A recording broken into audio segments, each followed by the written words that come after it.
Hello, happy Tuesday. I hope you enjoyed your long weekend. So we're going to go ahead and jump in today and read The Rainbow Fish. And this is one of my favorite stories about friendship. So this is about a fish, this fish right here, who learns how to make friends by sharing something that's really, really special to him. So before we start, can you tell Mom, Dad, Grandma, Grandpa, whoever you're watching it with, one thing that's special to you that maybe would mean a lot to a friend if you shared with them? What's something you could share? Let's go ahead and jump in. A long way out in the deep blue sea, there lived a fish. Not just an ordinary fish, but the most beautiful fish in the whole ocean. His scales were every shade of blue and green and purple, and they even had sparkling silver scales among them. Look how beautiful. Look, it's even sparkling. I wonder if that's what makes him special. The other fish were amazed at his beauty. They called him Rainbow Fish because of all of his colors. "Come on, Rainbow Fish," they would call. "Come play with us." But the Rainbow Fish would just glide past, proud and silent, letting his scales shimmer. So he floated right by them and he didn't even say a word. He just wanted them to see his scales, but he didn't say anything. One day, a little blue fish followed after him. "Rainbow Fish," he called, "please wait for me. Please give me one of your shiny scales. They are so wonderful, and you have so many." "You want me to give you one of my special scales? Who do you think you are?" cried Rainbow Fish. "Get away from me." Shocked, the little blue fish swam away. I wonder how you think he's feeling. If he swam away, do you think he's feeling happy or sad that he wouldn't share? I think he's probably feeling sad, right? Because he really wanted him to share and he said no way. He was so upset. So we were right, that's another word for sad. He told all his friends what had happened. From then on, no one would have anything to do with the rainbow fish. And then they just turned away when he swam by. So they don't want to be friends with him anymore because he's not being kind and sharing. So they're saying, if you're not going to share, then I don't know if we want to be friends because that made us feel sad. What good were the dazzling, shimmering scales with no one to admire them? Well, now he was just the loneliest fish in the whole ocean. One day, he poured out his troubles to the starfish. "I really am beautiful. Why doesn't anybody like me?" "I can't answer that for you," said the starfish.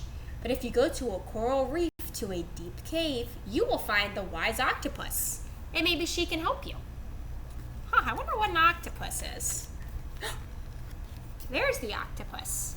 They have 8 arms. Can you show me 8 on your fingers? Here's 8. Let's count and make sure. 1, 2, 3, 4, 5, 6, 7, 8. We found 8. Awesome job. So here's our octopus. There he is with all his arms down here. The rainbow fish found the cave.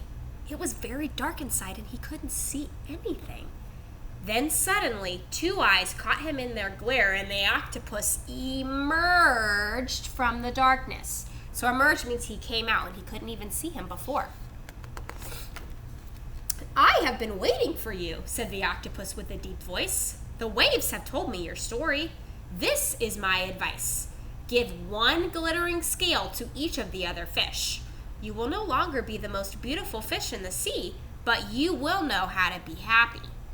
So he's saying that he needs to give 1 of his special scales to each friend. So 1 for this friend, 1 for this friend, 1 for this friend, and that would make him feel happy, even though he didn't have all the scales to himself anymore.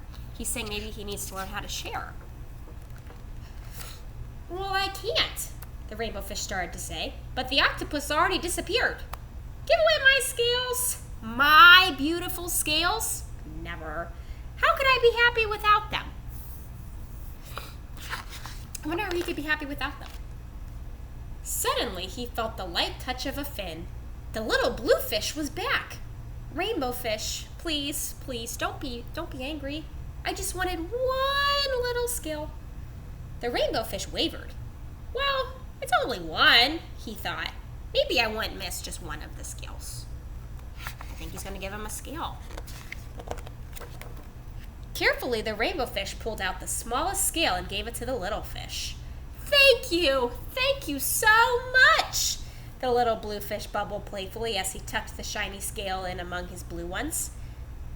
A rather peculiar feeling came over the rainbow fish. He doesn't know what he's feeling. This is the first time he's shared. For a long time, he watched the little blue fish swim back and forth, with his new scale glittering in the water. Look at his face, he's smiling. I wonder if sharing made him feel happy. The little blue fish whizzed through the whole ocean with his scale flashing. So it didn't take long before the rainbow fish was surrounded by the other fish, because every single fish wanted a glittering scale too. The little fish shared his scales left and right, and the more he gave away, the more happy he got. When the water around him filled with glimmering scales, he at last felt at home with the other fish. So look at them.